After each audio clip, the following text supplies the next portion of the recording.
Good morning, everyone. We are here for our regular scheduled tribal council meeting. It is Wednesday, March 20th, 2024, and Shirley Weaver will begin by opening prayer. So Shirley, the floor is yours. Dear Heavenly Father, please continue to bless us each and every day, especially those individuals that appear to be having difficulties comprehending non-traditional ways of life. Please, Lord, also give strength to those individuals that are struggling to be patient with others. As you are aware, knowledge, experience, and education comes with time and successful leadership. Give strength to all of us to be strong leaders, teachers, lovers for all God's creation. Thanks to be God. Amen. Thank you. Thank you, Councilor Weaver. You're welcome.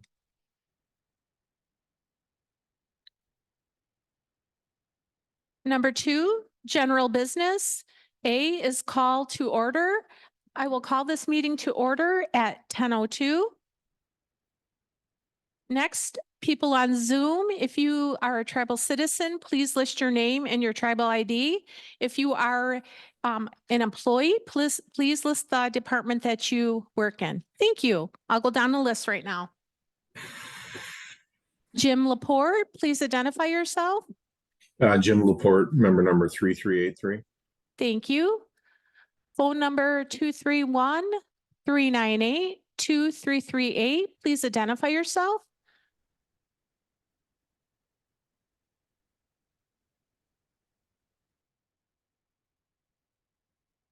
Phone number 231-398-2338. Please identify yourself.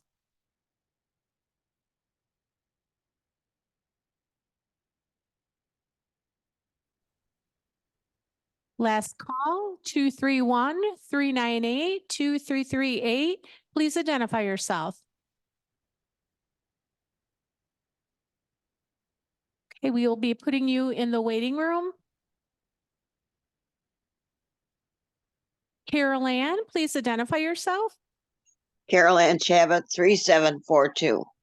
Thank you. Chelsea Densmore, please identify yourself.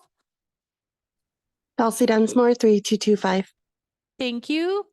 Elise McGowan Cellular, please identify yourself. Thank you. Jamie F., please identify yourself.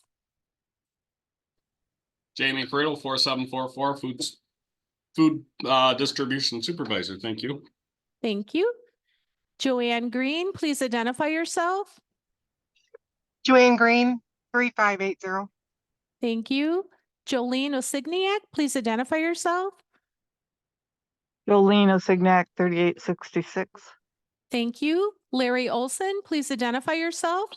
Olson, 1532. Thank you. Laura Eckeberger, please identify yourself. Laura Eckelberger, 2276. Thank you. Martha Howell, please identify yourself. Martha Howell, 3635. Thank you. Larry Olson, please identify yourself. We did. 1532. Thank you. Roy Vanis, please identify yourself. Roy Vanis, 4906. Good morning. Thank you. Good morning. Sandy Mazeski, please identify yourself. Sandy Mazeski, 0018. Thank you. Sarah Agosa, please identify yourself. Sarah Agosa, 4478. Thank you. Shauna Gonzalez, please identify yourself. Good morning, Shauna Gonzalez, 4700. Good morning. Thank you. Sky Gonzalez, please identify yourself. Sky Gonzalez, 1042. Thank you. Stacy Cheney, please identify yourself. 992. Thank you. Stuart Cogswell, please identify yourself.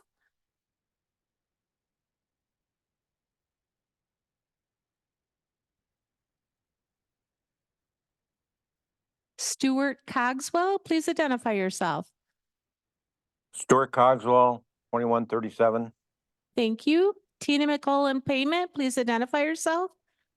2917. Thank you. Let's see here. UYS 8528, please identify yourself. 129, Michelle Lucas, Purchasing Manager. Thank you. Venus Torres, please identify yourself. Venus Torres, Staff and Tribal Member 1102. Thank you.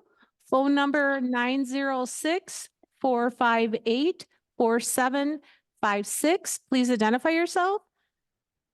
Vicky Laporte 3384. Thank you. Did I get it?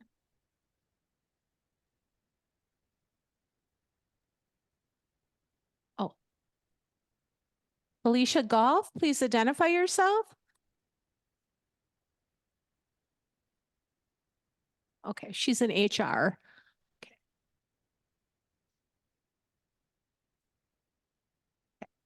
398-2338, please identify yourself.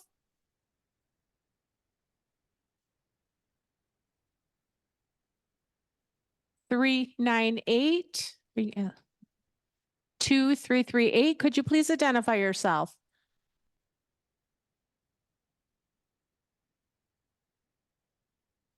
One more call, 231-398-2338.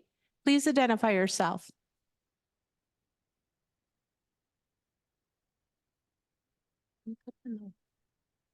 Waiting room, don't know who that is.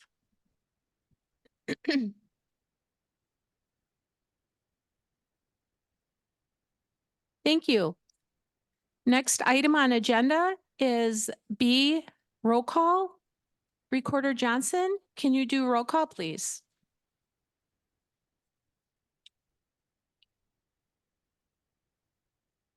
Tammy Burmeister, Here. Ron Wittenberg. Ron Wittenberg. Ron Wittenberg. Ron Wittenberg is absent. Shannon Crampton. Shannon Crampton. Shannon Crampton is absent. Gary DiPiazza. Nemanda P. Julie Wolf. Julie Wolf. Julie Wolf is absent. Pam Johnson.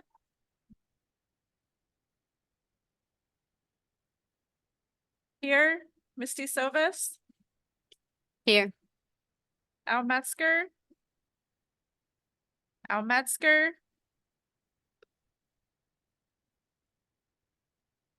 Al Metzger is absent. Shirley Weaver. Present. We do not have quorum. There's another person in the waiting room.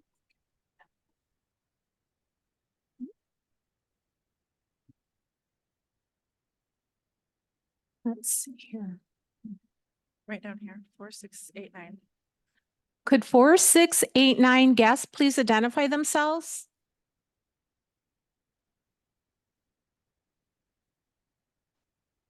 Got war. Thank you. That number's back on again. Yes, we'll try one more time. But they keep logging off and then they log back on, so I don't know if they're having issues.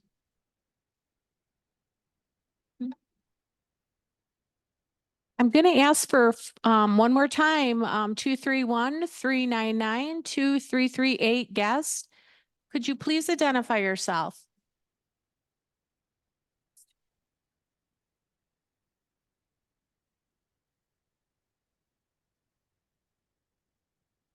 Two, 331-399-2338. Can you please identify yourself?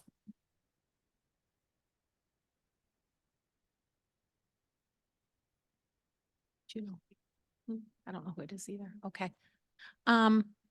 Chelsea, you have your hand up. You can go ahead, please.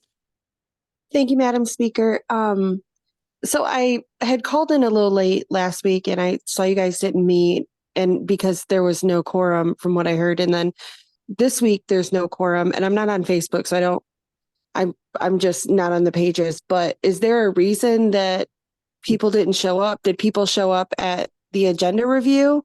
Is there, why are we not having a meeting again? Chelsea, I can't answer as to why they're not here. We do not know. They were at agenda review. Same with last week. They just chose not to show up today and we are not sure why. Can I ask, there was, I think I misheard because I had thought it was Ron, Al, Shannon, Julie, and who was the fifth person? Just the 4, same as last week. That didn't show up. But if there's 5 there, isn't that quorum? Nope. No, we have to have 6. 6, Chelsea. Okay, I apologize. That was my mistake. I thought you could do it with 5. No, we wish we could, but we cannot. Thank you for Okay. asking. No. Is there something that you guys are gonna do to resolve this? We have had discussions. I'm going to try to call a emergency meeting and go from there. Okay. Okay, well, miigwech, thank you. You're welcome. Go ahead, Roy. She and you guys answered the questions that I had. This is getting kind of ridiculous. Shows their lack of wanting to get anything done for our tribe. Mhm. Thank you. Thank you. Thank you, Roy. We don't have quorum, but we are open to have a discussion. So I'm gonna go ahead, Counselor DiPiazza. Well, it was kind of spoke yesterday by Mr. Crampton that if he didn't get his audit, we're not going to conduct any more business, which is sad because we have grants and it's going to affect our self-governance and all 3 branches of government. Yeah, if you don't like something on the agenda, okay. It's not like I haven't been here for years and some things I've not agreed with. And I vote the way the citizens put me in here to vote. But just to nonchalantly forget your alarm clock or drop your phone, I don't know.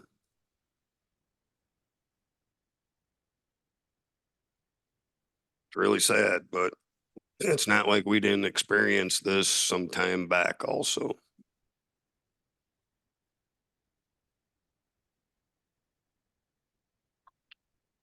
Tammy, this is Sandy and I can't raise my hand, so can I be in the queue?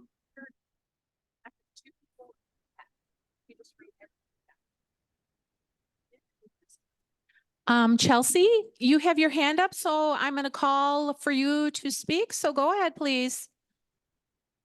Okay, I guess I was just gonna follow up with what Gary said about the enrollment order. I think that's crazy. I mean, like, agree or disagree with stuff, have the discussion, but to step away from the table, I don't understand that. I don't think that's productive. And I had thought you guys had already went to court over something similar, so I don't know if that's covered with this. I know a court case about walking out. But I thought that with the walking out, the determination was that you had to conduct business.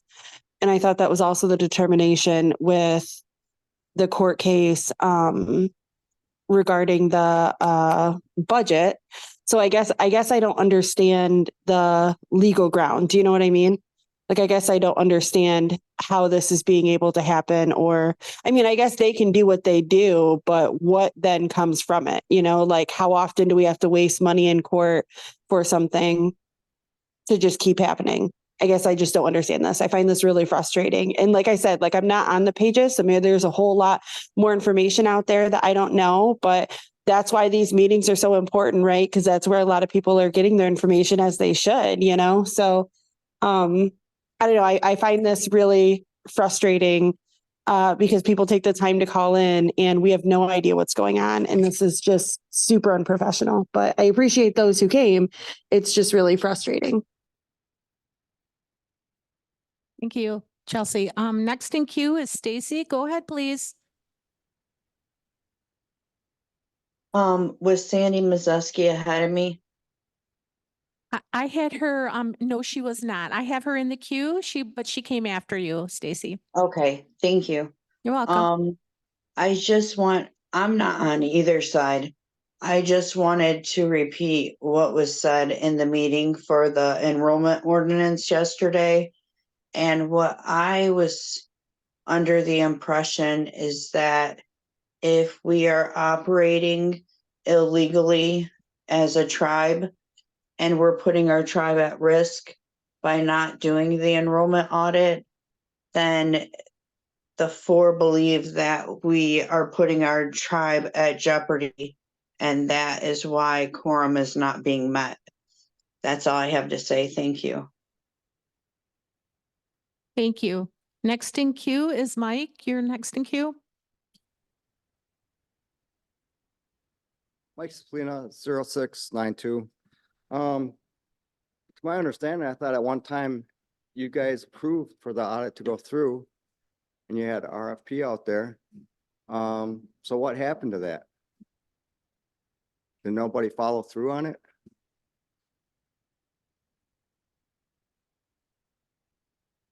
My recollection on it was that the funding failed. The resolution was just to have something done in 60 days, which elapsed back in 2021. I don't know, you had a different speaker and recorder back in 21, 22. I don't understand why they didn't take an action and take care of it. Now you're screaming and jumping up and down because you didn't take care of it when you were an officer. You had that opportunity. If that's so crucial, why didn't it happen back then in 21 or 22 when Mr. Crampton and Mr. Wittenberg were officers and Miss Wolf? The funding failed. The contract, as far as I remember, never came forward. Okay. Because the way it was, if you don't have funding, how do you approve a contract? You can't approve a contract if there's no funding. So my recollection on it, the contract never came forward to even be voted on because the funding failed. And how that failed, I can't recall. Well, I think it's a simple fix, if somebody just brings it forward and you guys vote on it, get the funding for it and get it done. Thank you. He has that opportunity to do that. All of us have an opportunity to bring anything forward. Why now, after this long a time, like I said, they were officers at the time. Why didn't that transpire then under their reign? I don't know. You'd have to ask them that question. Because they had opportunity. He was speaker. He could have done it. But now why all of a sudden want to shove it down everybody else's throat? And I'm not opposed to an audit. It's the firm that I have a problem with. There was an email that was sent, not a pleasant one, almost extortion. And that's somebody you want doing your audit on you, all of us. And plus it wasn't negotiated either.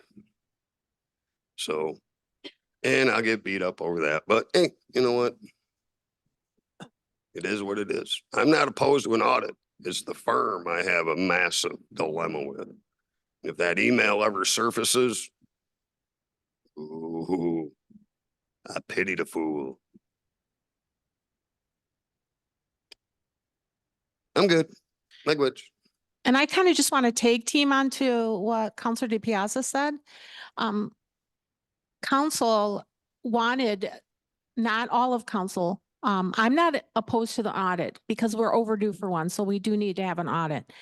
But what was talked about, probably a month ago, that to move the contractor forward with a sole source memo and his contract and an RFP to the OGMA. So I did that. It was not voted on. I followed through, and the OGMA is the one who negotiates those. And he denied that and wanted it to be put out for an RFP again. And the majority of us wanted that. Others did not want that. So pretty much that's what we're fighting about. So just so all members hear that, that's kind of the second half of what happened. So next in queue, Sandy Mazeski. Oh, God. Whoops. I'm here. Can you hear me, Tam? I'm sorry. Yes, go ahead, Sandy. We can hear you. First of all, their fiduciary duty is to be at work, and this audit has nothing to do with them not showing up. I mean, that's secondary in audit. Gary stated that, Mr. Crampton stated that if he didn't get his way and get the audit, that, he, well, he's showing it today, didn't show up to work. Oh, but that's right, he hasn't been there in how many months? But anyway, so the other three followed. The other three followed him, which is normal. And the court order, it doesn't mandate them to, to be there and vote. It says that they have a duty, so they're relying on that court order that it's a duty, and evidently on Wednesdays, they don't have a duty to show up. It's very sad, and very sickening. And I hope this can be resolved by next Wednesday, because you have business to take care of and things on your agenda. And I thank you for your time. Thank you. Sarah, you're next in the queue. Go ahead, please. My comment is about meeting rules. If there isn't a quorum, the meeting should be ended. Members can always reach out to the representatives if they have questions or concerns, but allowing issues to be discussed without the participation of representatives who are being discussed is very inappropriate. And that's the whole reason why there's a purpose for a quorum. So I'd like to ask that the meeting is ended. Thank you. Appreciate your concern, Sarah, but we are moving forward. Next in queue is, we're not voting on anything. I had myself next in queue. We all took an oath of office to service our people and do what's right. It's up to the membership who voted those people in to stand up and take a stand if they're not happy with what they're doing. So membership does have a responsibility also. Thank you. Stacy, you are next in queue. Thank you. I just wanted to clarify, yes, Tammy, you're correct that, what happened in the work session yesterday on the enrollment ordinance, it was brought up, that, the meeting perhaps may not take place. I don't think it was a threat. I think that what was stated is that business cannot continue until the enrollment audit is conducted because it puts our tribe at risk. Because right now, government fraud, enrollment fraud, election fraud, and federal fraud are being committed. And that puts all of us at risk. And that's the need for the enrollment fraud. So it's illegal to conduct business at this point. I'm just repeating what I was told in the meeting. Thank you. Thank you. Next in queue is Chelsea. Go ahead, please. So, I mean, to what Stacy was saying, which I understand you were just repeating it, but I guess it doesn't make sense to me that it's illegal to conduct business. It may be illegal to not have done it. And the requirements are just to have an audit, not a full audit. So that's been the issue from my understanding since the beginning. And this all came with Ryan. And I do get Gary's side that like, this happened way back when Ryan Champagne was speaker. And there were times that I think Shannon was speaker, Julie was speaker, that if they wanted to bring it forward, which, I do get that. And I see both sides. I guess what I don't understand is why this is just stopping business altogether. I think that's crazy. I I do get that we should be doing something. We have to do some form of audit. It's been years, right? And like something has to be done, but I don't think we should be holding meetings hostage to do that. You know, like there are so many things that we need to keep doing. And in my opinion, what should have been done is if this is such a controversial issue and it was going to be such a problem, then we should have just done a minor audit and then put it back up. I mean, we have to do something, some way we have to move forward. Nothing's going to happen if we don't have a meeting because tribal council can only act during meetings. So what are we doing here? You know, I just think that's crazy. I see both sides of it was way back then. So how long, blah, blah, blah. Like I see the benefits of doing it. I just don't understand why such a small issue is taking over everything and stopping all of progress. I think that's crazy.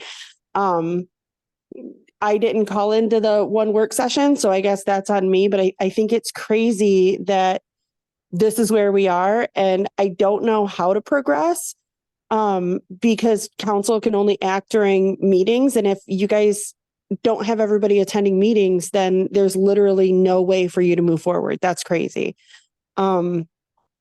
I do appreciate you having the discussion here though, because like I had said in the beginning, like I hear what Sarah's saying, you know, but like they had a chance to be here, right? Like they're not here intentionally, right? They are not here, not because they're sick, not because they're, you know, at a conference or something.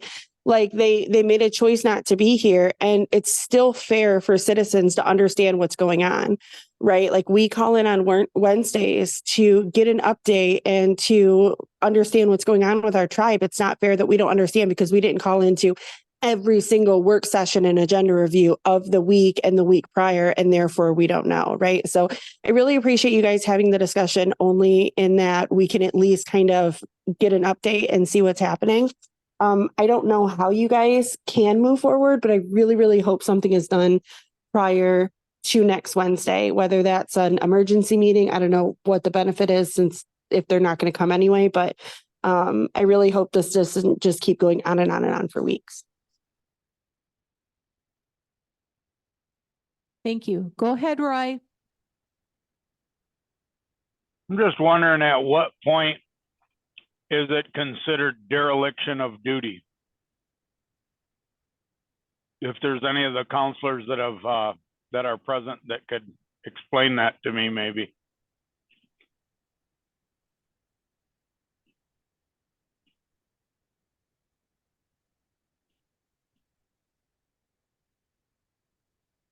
Hello?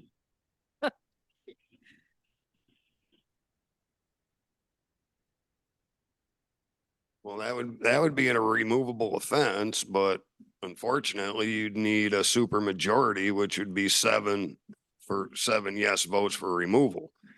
We can't even muster 6 for a meeting. So you tell me where that's going to go. So is it? I don't know.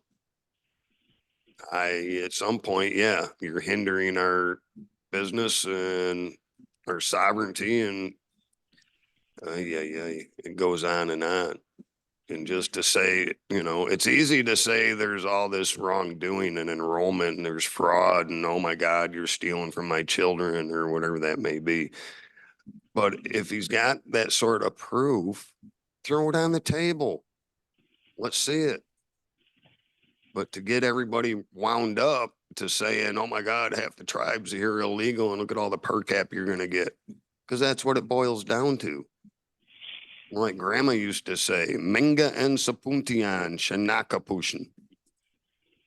And I'll leave that with you. And I'm not going to tell you what it is.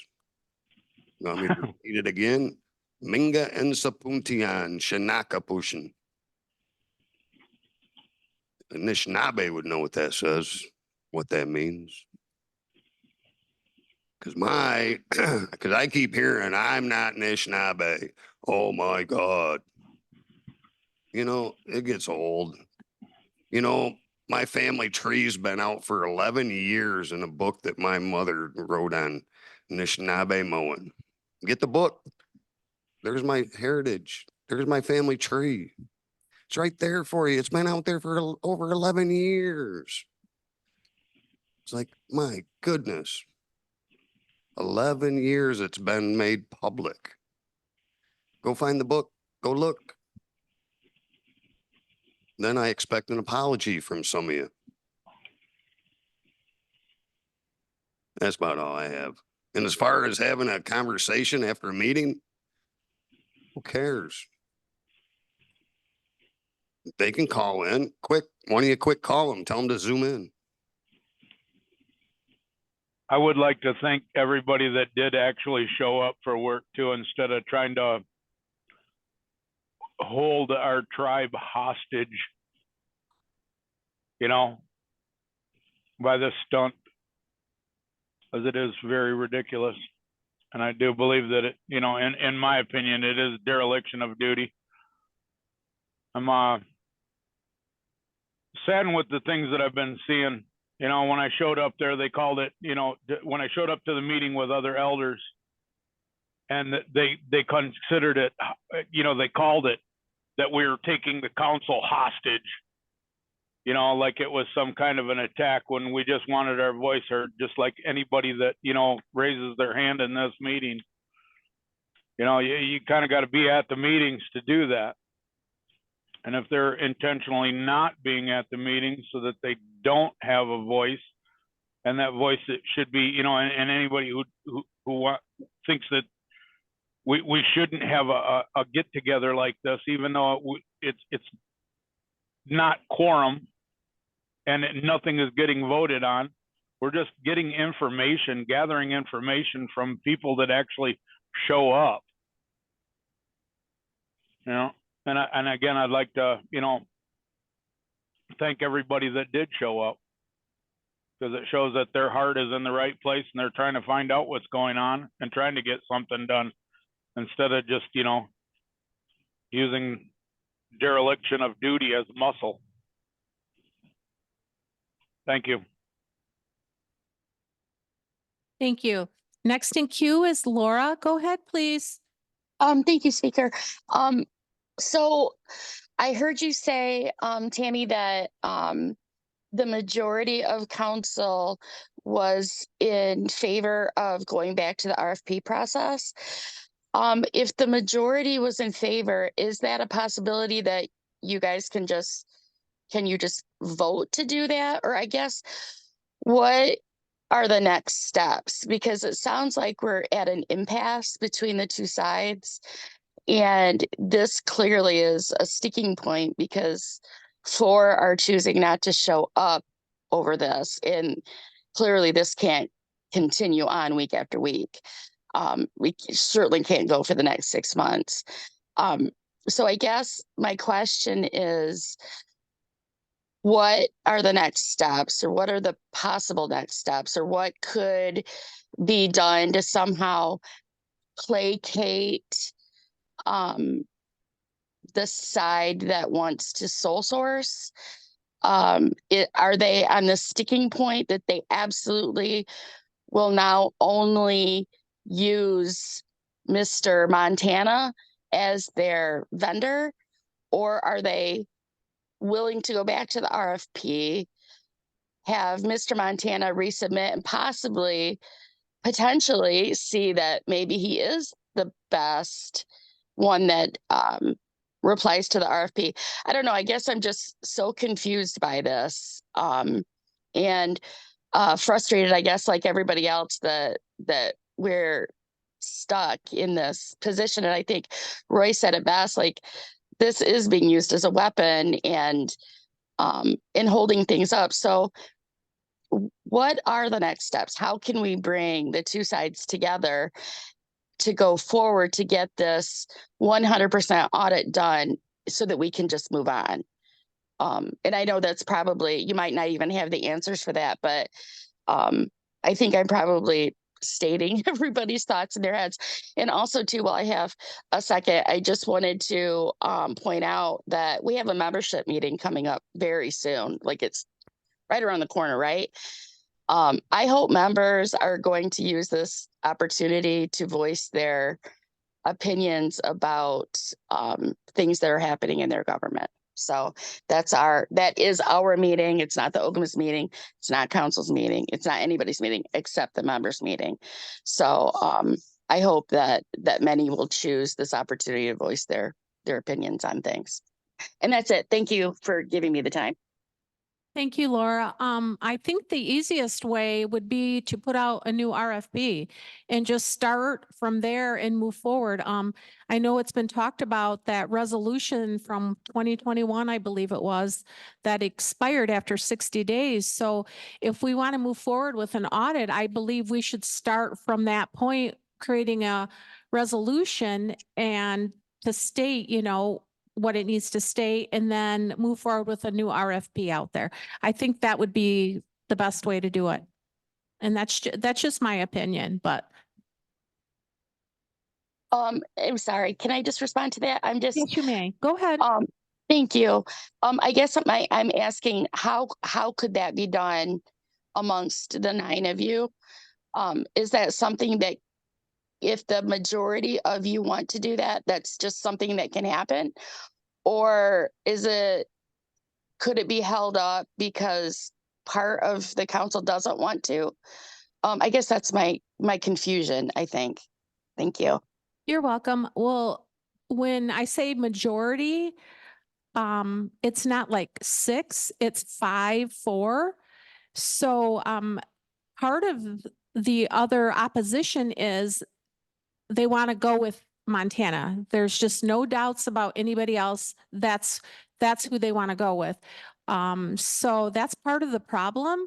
So a resolution can be created and it can be brought forward. I'm not sure the language that would have it because we'd have to discuss that, and it be brought forward, voted on, and then move from there. I can't guarantee that it would pass. It depends if there's quorum. So that's just me thinking off the top of my head how we could remedy that in some way. I'm sorry. I'm so sorry. I hate to do this. Can I make one more comment? Yeah, I go promise ahead. this will be the last. I find it frustrating that we're so focused on this one vendor when it could be done by somebody else in the exact same way. I wish that we could just come to an understanding, and if there's clearly an opposition to using Mr. Montana, I don't see why we're so stuck on that one vendor. And I just want to point out that years ago, when the election board was using AES, Shannon absolutely wanted to stop using that vendor because they had been used so many times, and had made the point that other vendors can do the same thing in at least as good a manner, right? So I find it hard to believe that this one vendor can do so much more than somebody else could do. And I guess to change my mind, somebody would have to point out what he can do that's so magical that somebody else can't do. And so I just, that's just an opinion, not a question or anything. I just wanted to throw that out there. I'm just stuck in that reasoning behind it. So thank you again for giving me the time. I promise that's it. Thank you, Laura. Next in queue is Recorder Johnson. Did you want to have speak or no? Okay. Okay. Next in queue is Counselor DiPiazza. Go ahead. Well, here's my dilemma. Okay. And I was elected by the citizens to be here and perform a duty in a function. And it's a great honor to be here and do this for you. So you don't have to, because you don't have to take the lumps and the bumps and the ridicule and all that sort of stuff. And I'm okay with that. The problem I'm having is if you can't show up for your simple constitutional obligation, I have a real problem sitting in a work session later this week that you may have called, but you can't be here. So to me, I'd say cancel them work sessions, because if you can't be here, why do I want to listen to you sitting on your sofa at home? because we're here in person, person. So, yeah, I have a real problem with work sessions after these sort of things happen. Especially being called by the same one that's throwing a little tizzy fit like my kids used to do when they couldn't get a sucker or a candy bar. That's what it is. If I don't get my way, I'm gonna put a screeching halt. The other three to jump on board and follow that suit. Eeks. I have some other thoughts, but I'll save them for later. But yeah, I don't know. Maybe I need to file in court again. Have the courts taken action. They do rule on constitutionality. Citizens can take that to there also because it's affecting the governance of this body and this government. But yeah, I have a real problem sitting in a work session that may have been called by any of them, my fellow colleagues that can't take the time to be here today. Just my thoughts. I'm good. Thank you. Go ahead, Jim. You're next in the queue. Yeah, just for my own edification, what is the actual requirement for the audit? I mean, and just to understand, I know we talk about who's not here, et cetera, but at the end of the day, what risks are we at? What's the timing of those risks relative to the audit?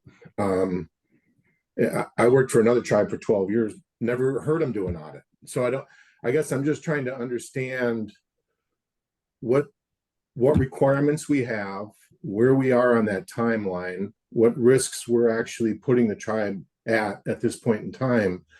And I hope this isn't redundant for others on the phone, but I guess I just need to be clarified on those particular matters so I can understand what we're arguing about.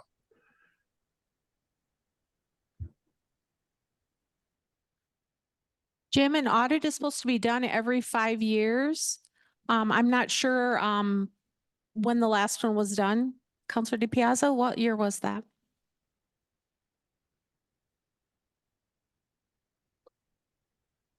Well, I think there was an audit done when I was there running the casino. So that was back between, well, I was there between 03 and 07, 08. There's been audits all through the year and council has certified them audits. Okay. There's resolutions that have certified all the audits up even to the last one in 16. But 21 was the 5-year cycle to actually per ordinance. So technically we're all in violation of an ordinance, but depends on who's reading that ordinance or looking at it. If it's your violation of your constitutional duty. Okay, so we know we're at risk relative to that because it should have been done by 21, correct? Correct. Well, okay. 22. So go ahead. I apologize. It could have been 22. I know it was brought forward 21 to get it done. So. Okay, so we know we're late at this point. So what risks are we at? What general risks are we at this point in time?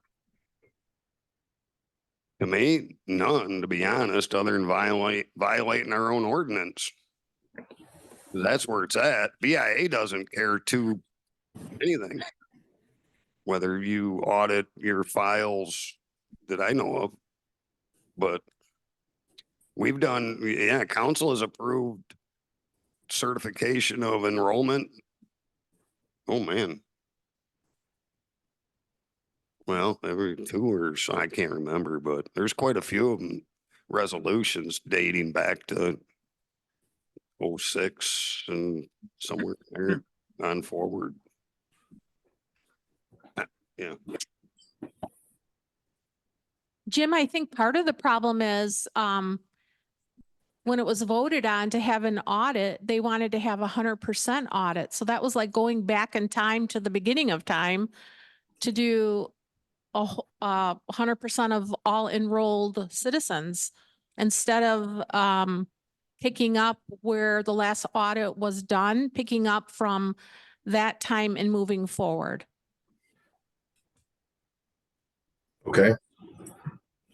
Was there an issue relative to prior audits that would require that, or? That was before my time, but I've been told that there wasn't any issues. Okay. Okay, thank you. I'm just trying to get an understanding of everything. Thank you. You're welcome. Thank you. Stacy, you're next in queue. Go ahead. Thank you. And this will be my last comment as well.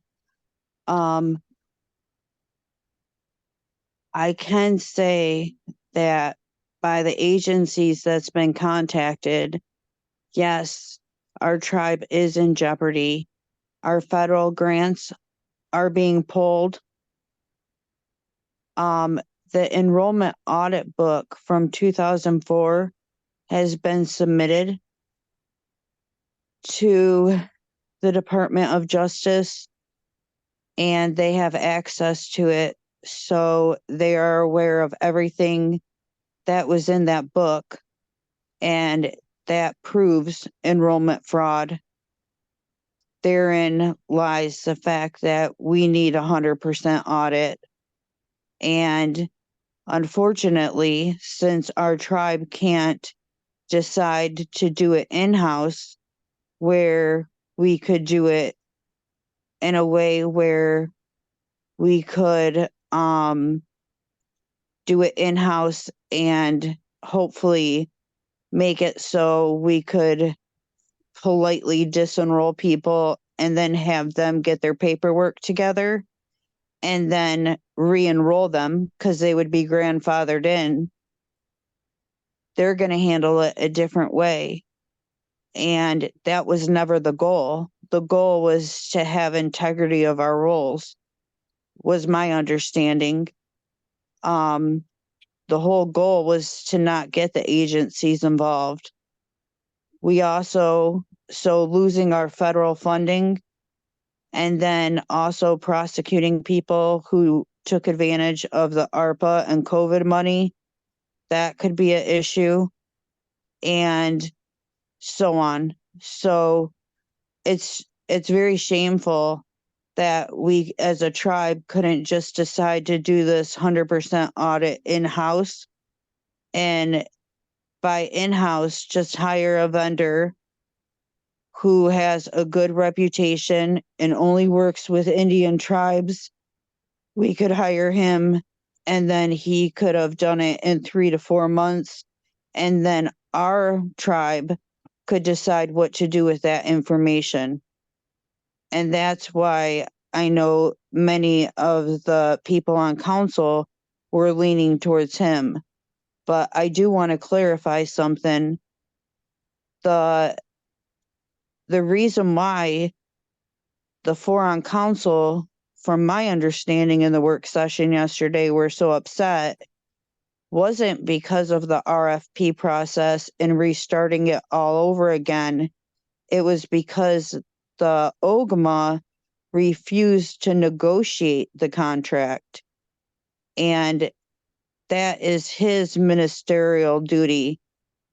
And I know, Tammy, when you were acting as OGMA, you were proceeding with negotiating the contract and everything was going fine. And then when he came back, he said that he would not proceed in negotiating the contract.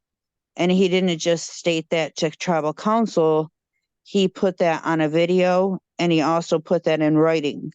So that's where the conflict lies. And that's what upset several council people as well as several citizens. And that's all I have to say. Thank you very much. Tammy, this is Sandy. If I can get in the queue, please. Sure, Sandy. Go ahead, Counselor DePiazza. So, Stacy, I got a question. If you said you submitted the 04 audit to the, I did not submit it. I just know it's been submitted. well, here's the dilemma. Who submitted it? You're bringing it up because you have knowledge that this has been done. So now you're part of something you probably don't want to be part of. And I'll ask you one more time, who submitted that to the Department of Justice? I've never seen the audit. I don't know who submitted it, but all I know is that I spoke with an agent, which I was encouraged to do. Many of us were encouraged to speak with the agencies in a work session. I believe one of the councilmen told us to call the agencies and report the fraud that was going on. And when we did that, we were told that that information had been submitted. But I did not ever see the audit. I don't know what it looks like, and I don't know what's in it. Okay. Well, because if whoever removed that from the, oh boy.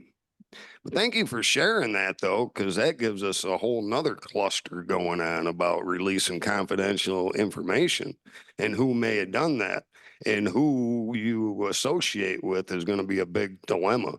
And I highly doubt Department of Justice would say that that 04 audit was submitted because, but thank you for sharing that. Because I'll go ahead and share something further. I'll follow. It wasn't, I need to follow up. well, I was going to say, it wasn't submitted to the Department of Justice. It was submitted to another agency. And then that was further submitted to the Department of Justice. Thank you. Okay, well, there's the dilemma. You have knowledge of a crime. You have knowledge of a crime. You've just implemented yourself and all your other people that have been known to this associate where I'm pretty sure it came from. I would, you boy. Point of order. Tired of your threats and intimidation, Counselor DiPiazza. Sarah, you are not in the queue, so please, if you want to get in the queue, raise your hand. Sarah, do you have knowledge of this? Sarah? No. Can I respond? Do you have knowledge of that? He's asking you a question, so Yeah, I am sick and respond. tired, Gary DiPiazza, of your threats and intimidation. You're an absolute bully. You also provide an incredible amount of misinformation and misconstrue the truth. Tired of it. You're the biggest problem on council. Stop it now. Well, I'm still going to ask you that question. Did you have knowledge of the 04 audit being submitted to some agency? Because that and implements you into a crime. That's not Point of order. Life. Point of order. That is real You can't life. call point of order, excuse me. Yeah. We're not an We're not official an meeting. official We're just meeting. having a discussion. And you wanted us to end it anyway, so feel free to get off the line anytime you feel free. Feel free. But you Gary, yourself in a criminal act. well, Gary, this is Stacy, and I did not do anything criminal. I was questioned and I told the truth. Thank you. Knowledge of that. I don't have knowledge because I've never seen the documents, but I have been questioned and I answered the truth. Thank you. And somebody's lying. Well, I don't know who that would be, but thank you. Okay, we're moving down to the next person, 4689. Go ahead, please. Hi, Scott War. Hey, I missed the work session and was it said, did one of the council people state that they weren't going to show up because of something they didn't like and they weren't going to be able to have a meeting?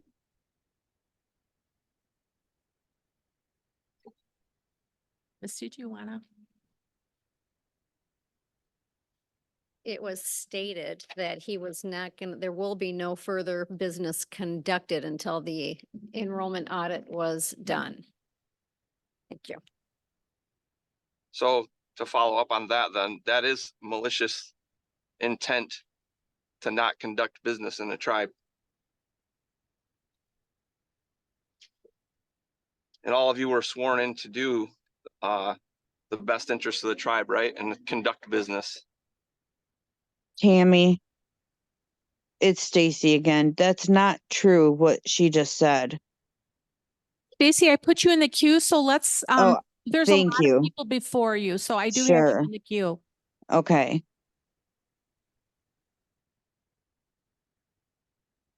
Am I correct in that, Tammy? Excuse me? Was I correct by that? Is that not malicious intent to not conduct business of the tribe? So the 4 that aren't there today are maliciously intending to hold up business of the tribe.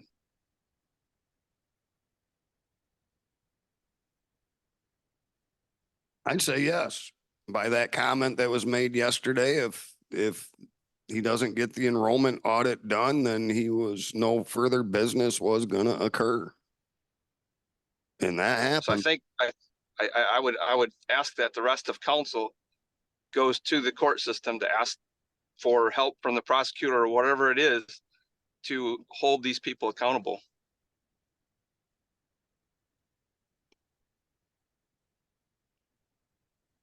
So that is your job as council people to help the rest of council keep conducting business. Touching radar card were indicated by arrows. Guests and visitors, please press the Whoever Mike who has not been muted, please mute yourself. Is it this one too? Stuart too. Okay.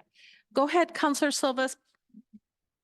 Okay, it was stated no more business will be conducted until enrollment audit moves forward. Gary stated you're strong arming and Shannon stated it is his duty to do so. That's what was stated in the work session. Thank you.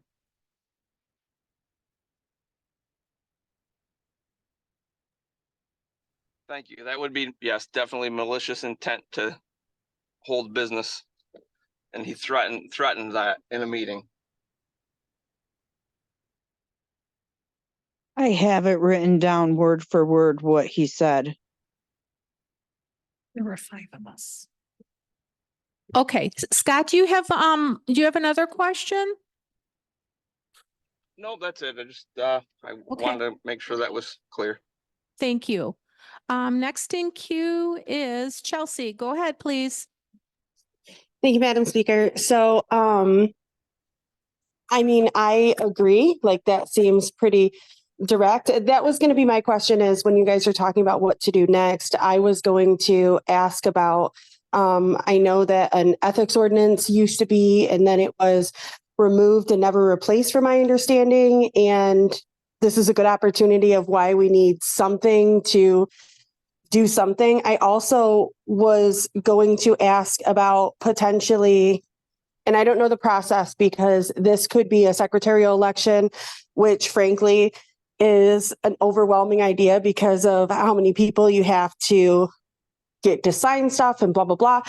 But I wish that there was a way that we could change a realistic way, a way that felt feasible, that we could change the requirement so that you guys have to attend a certain amount of meetings. And that way, you know, like if there was a minimum requirement of attending X amount of meetings per month or per year or whatever it is, this wouldn't be as big of an issue, right? As of right now, there's nothing that says that they have to come next week or the week after that. And I appreciate what I think it was Mr. War had said, because at least then you have some direction as to where to go to. You can go to the courts and provide the documentation and move forward from there, because really at the end of the day, regardless of where you fall on the side of this enrollment audit, it's outrageous that it's stopping business. It's outrageous that it has gotten this far. It's outrageous that it's 2024. It's been 3 out of 5 years. Like we've been 3 out of 5 years and out of compliance. At this point, we're closer to the next audit than the past one. Something should have been done by now. And the fact that we're just stopping business is astronomically outrageous. So I do hope that you guys take Mr. War's recommendation. I don't normally agree that everything needs to be taken to court, but at this point, that's your only option, is to take it to court and to try and force something. So I hope that you guys move forward. If there's an opportunity to put forward an ethics ordinance, I think that's something you guys should be considering. And also if there's an opportunity to try and be changing that requirement for attendance, I think you should absolutely be doing that as well. I'm glad. Thank you. Next in queue is Lee.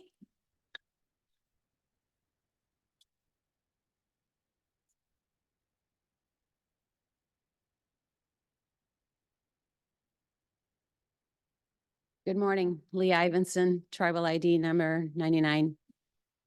I believe at this point, let's call it what it is. It's a hostile takeover. We're in a hostile takeover right now. Something has to happen, whether it be the courts to come in to assist. So that's a comment on that.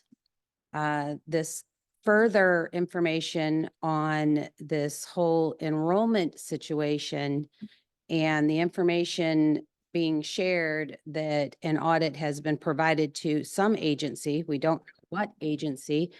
I believe there needs to be a formal investigation on that to find out exactly what has occurred,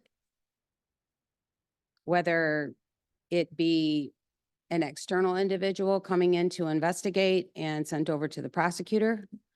I really truly believe that there is some wrongdoing that has just occurred or being explained to us. I agree that we need to comply with our laws. We need to have an audit in accordance with the enrollment ordinance. And I do want to just state one last point. The agenda for today has nothing to do with this enrollment situation, which further, pretty much seals that we're under a hostile takeover at this time. So something has to happen. And I believe the rest of the membership need to be informed of this as well, because the only ones that are informed are the ones that are here and the ones that are on Zoom.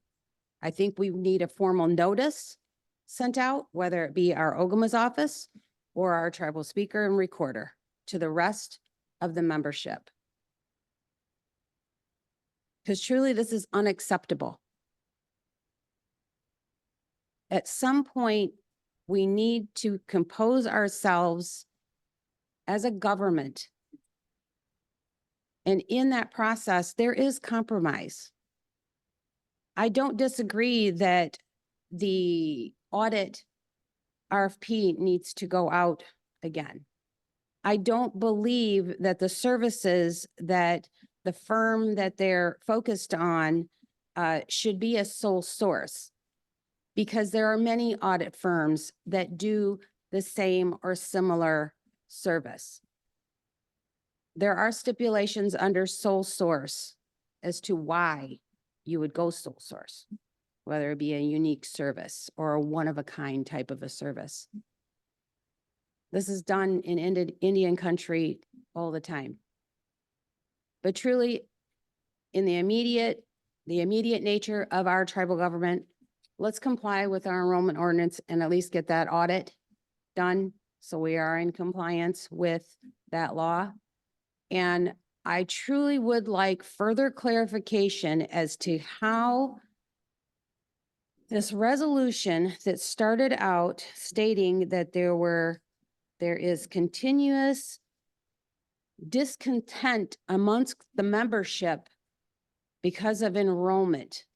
We need to go back to that resolution that talks about that as to why they wanted this 100% enrollment audit, because there was continuous or tumultuous discontent amongst the membership. I'm not part of that membership that has any discontent against my fellow members. I just want this tribe to be in compliance with the laws that our tribal council has legislated. So please try and find some happy medium to get us to move forward. Thank you. Thank you. Next in queue is, let's see here, Stacy, go ahead, please. in the hall, but Thank you, Lee. I really appreciate your wise words. And I just wanted to clarify that in the meeting yesterday, there wasn't a threat that if the four didn't get their way, then they weren't going to conduct business. They felt that if the laws weren't being adhered and we weren't in compliance with the laws, then it would be wrong to continue business. So the way it's being framed is that they were threatening, that they were making a threat that they wouldn't continue business unless they got their way. But they feel, well, from my understanding, they felt strongly that it would be illegal to continue business without adhering by doing the audit. That's what I heard and that's what I wrote down. That's all I'm gonna say. And I hope we find peace and a solution to this. Thank you. Thank you. Counselor Silvas, go ahead, please. Thank you. And thank you for that, Stacy. But then I feel that they should be here speaking for themselves. You shouldn't be here speaking for them. It's just an opinion. They need to speak for themselves and be here in person. Thank you. I totally agree. Well, I was gonna respond to Oh, that. go ahead, Counselor DiPiazza then. And if it wasn't what it was spoken yesterday, why are they not here to attend this council meeting? Why? What on this agenda do they severely don't like?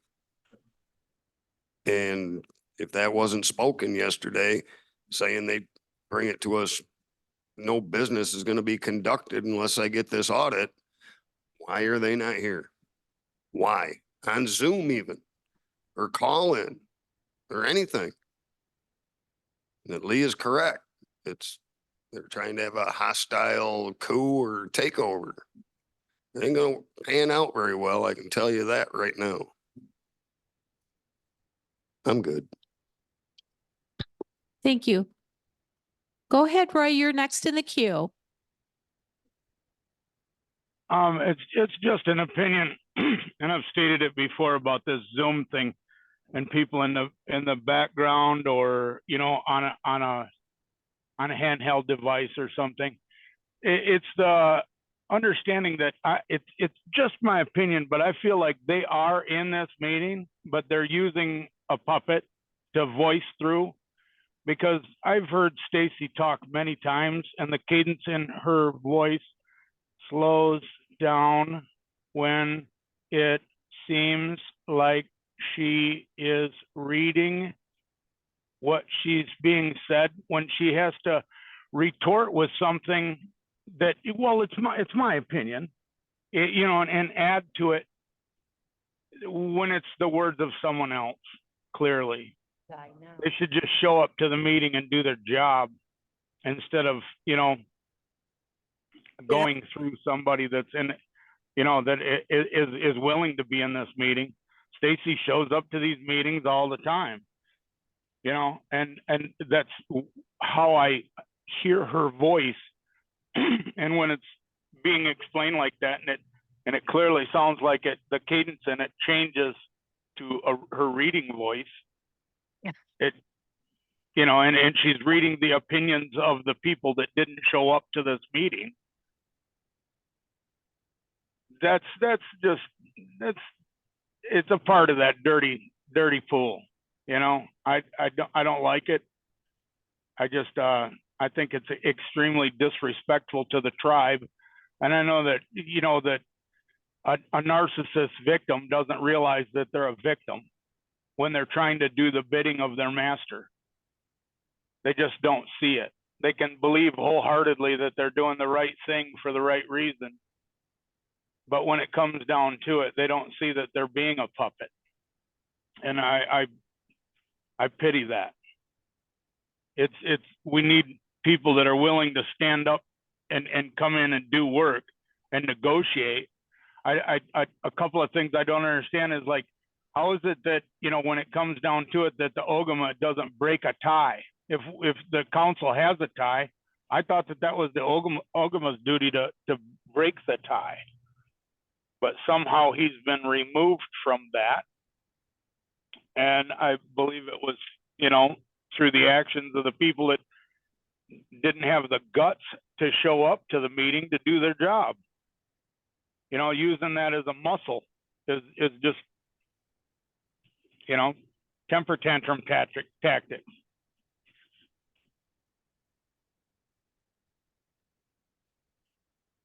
That's it.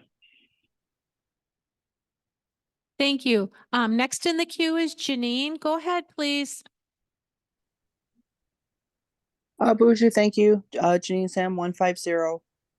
So I realize that this is not an official meeting, but I think that what is confounding me is how did suddenly we're not compliant with one ordinance become a reason to stop government when there's been months and months, and I'm not taking pot shots at anybody, I'm just stating facts. The Constitution requires the OGMA to file a monthly financial report with tribal council. And there have been times that that financial report, for various reasons, probably even legitimate reasons, the reports are not filed monthly on time. And yet business still happens. Spending money still happens even when you don't even have an accurate or up-to-date financial statement.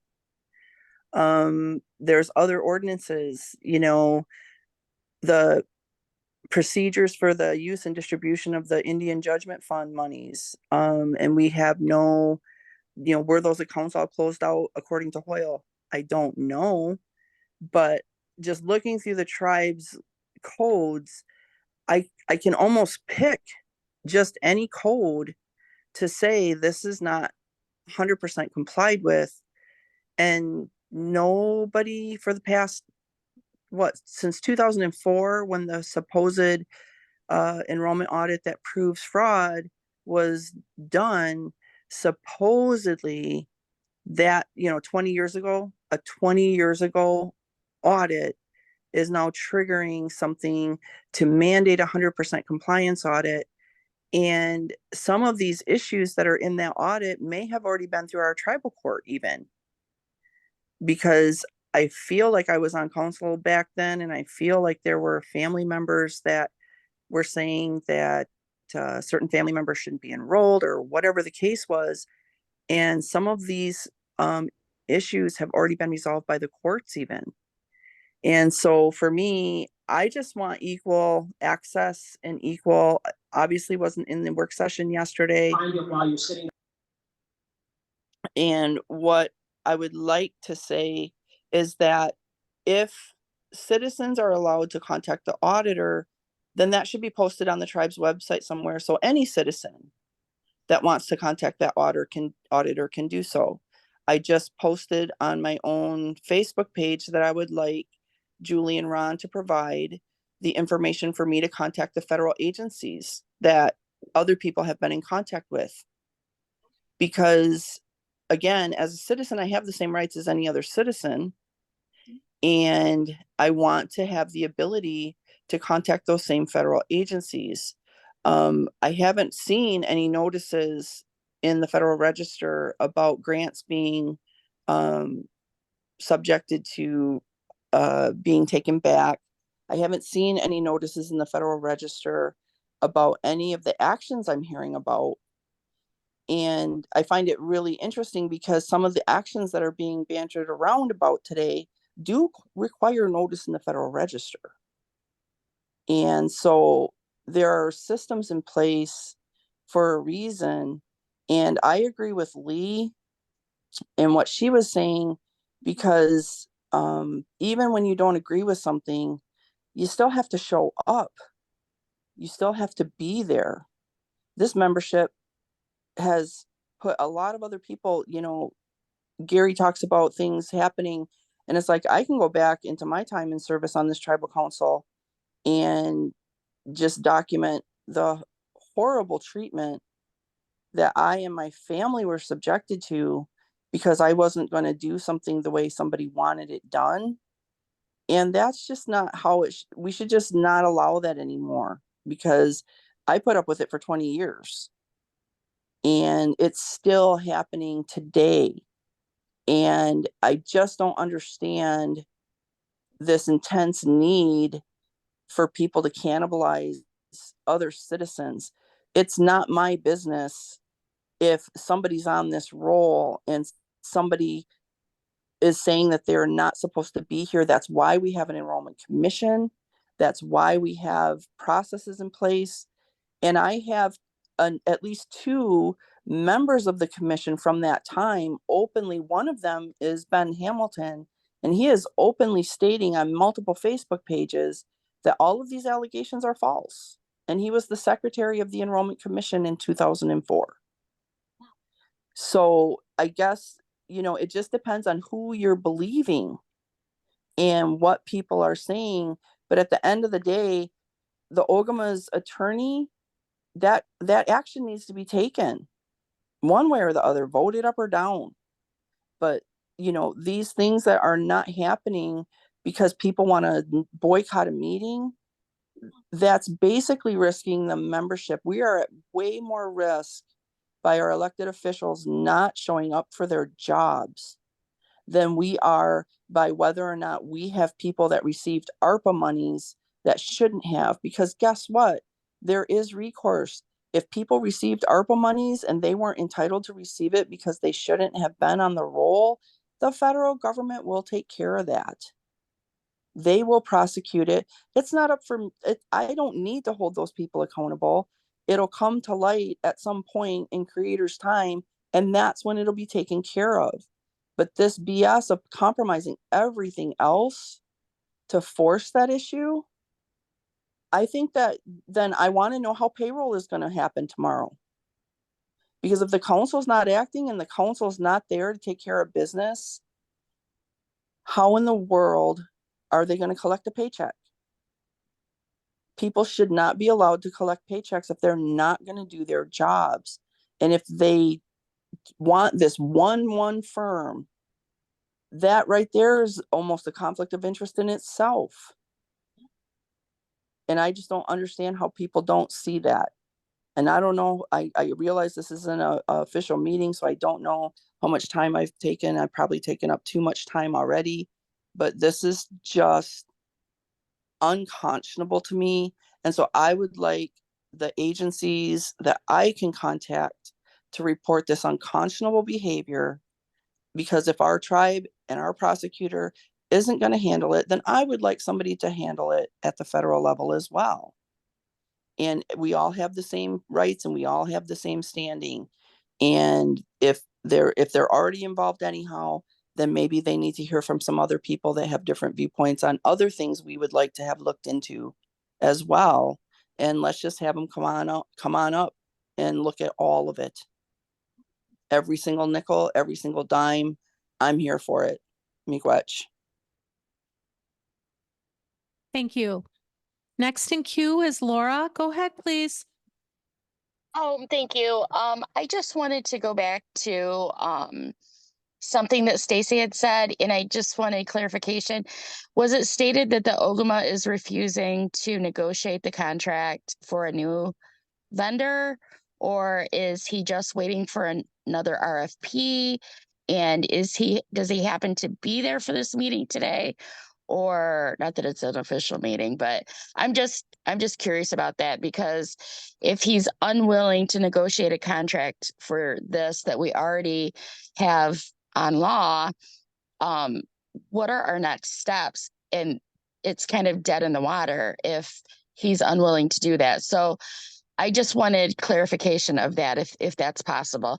And I really am. That's my last comment. Thank you. Laura, I can give you clarification on that.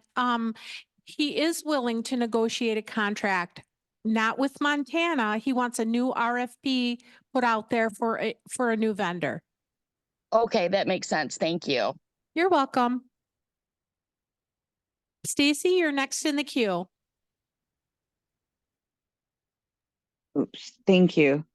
Well, to clarify what Laura just said, prior to there being an issue with Montana and Associates, Tammy, can you confirm that he did say in his video and in his writing that he would not negotiate the contract because he wanted to get a copy of the 2004 audit before he would negotiate it?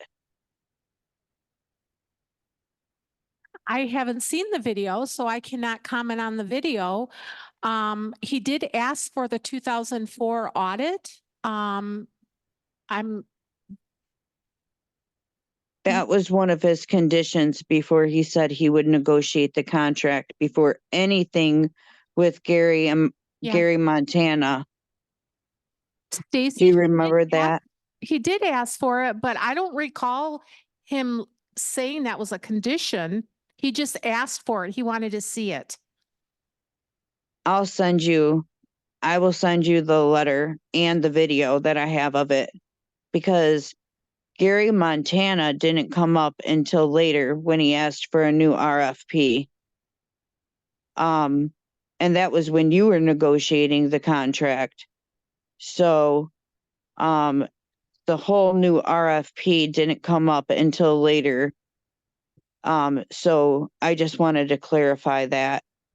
And secondly, if Roy Vanass thinks I'm talking in some kind of strange voice or am being a puppet, I just wanted to explain that I just had some medical procedures done and it's causing me to, talk slower or whatever, but I'm not being prompted or have 4 members with me right now.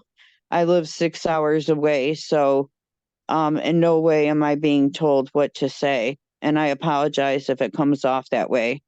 So that's all I have to say. Thank you. Thank you. Next in queue is Israel.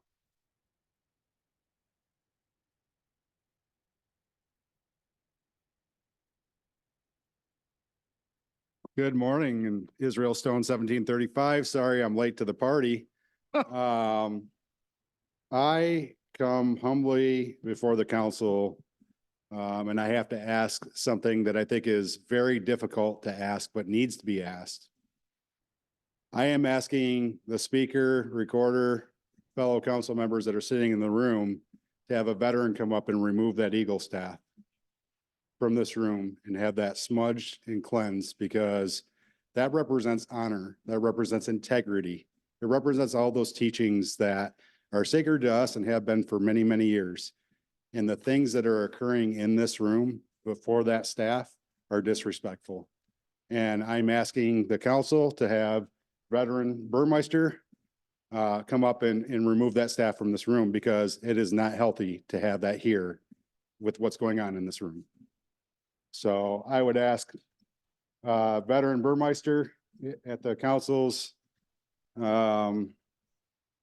permission to remove that staff from this room at this time. Israel, yes, since he is a veteran, yes, that can be removed. Mr. Burmeister, would you kindly remove that? We need to stand up. staff? too. Madam Speaker, can I ask a question?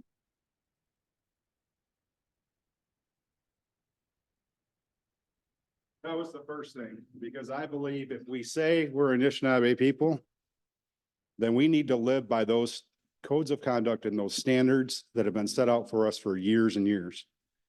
That McGeezy is the one that's closest to the creator because it flies the highest. It's also a part of our teachings with that Sema teaching. It's the one that saved us from that second great flood.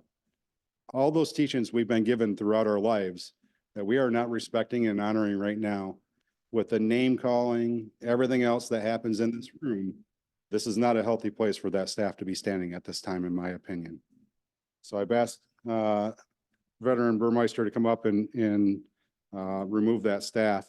The second thing is, I understand somebody reported earlier in this meeting that the 2004 enrollment audit has been released to outside agencies. I was on council during 2004. any findings that were in the audit of mistaken fact were reported back and addressed by the enrollment department and the enrollment commission at that time. There was no finding of widespread fraud as being told here. I was on the council. Those are misnomers, mistruths, and they're not factual. I have a particular issue with people releasing information that's sealed under tribal ordinance without a resolution of tribal council. That's a blatant violation of the law. I am requesting tribal council to ask public safety and IT to interrogate the systems in this organization and find out who accessed that information and who released that information. Because in my opinion, that is a removable offense. You do not get to act alone as a tribal council member. Council only acts as a body by motion, resolution, or ordinance. We all know that. There is no independent authority as a council member. There are some provisions in the Constitution where the speaker and the recorder have a little bit different set of authority, but there's still the requirement of acting in a manner consistent with the Constitution. It's not acceptable. I want to point out to something. The main reason why Grand River was denied their recognition because they could not prove their roles were stable. Do people realize this is an effort to destabilize our government and our enrollment files? Do you know what that implication is long-term down the road for the tribe? People think people are going to get disenrolled. No, the tribe could be disbanded. And I have to ask at some point, is this an effort where certain council members are working on behalf of other tribes? Because these look like treasonous activities to me.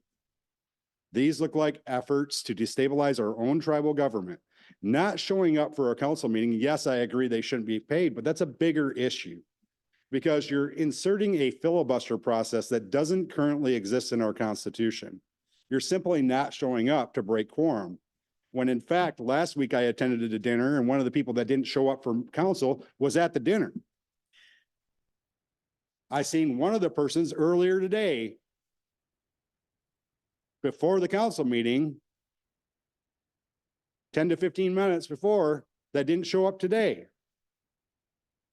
To my knowledge, council has PTO time, right? You have time off, vacation time, and you have to put in for that, correct? So if they didn't put in for it in advance, you have no knowledge of where they're at and they're not excused from attending this meeting. This is unacceptable. At some point, I tend to worry that this tribe is going to fall into receivership, which is the process by which the BIA takes over the tribe and the governmental operational aspects, and they put into place they're the temporary oversight for the tribe. And then we have to go through new elections and all kinds of stuff, if we get lucky. But the things that continue to be reported in these meetings by citizens, A, how do they have the knowledge that they have that nobody else seems to have a grasp on? And B, why is it being reported in these meetings again and again and again? And the funny thing about it is, I will point out to you one fact that is an important fact here. If you were an 80-20 paying citizen, meaning if you were a tribal citizen enrolled in the tribe at the time the 80-20 monies were distributed, all those people that paid 80-20 were BIA certified members of this tribe, not our enrollment department. It was the BIA that certified them.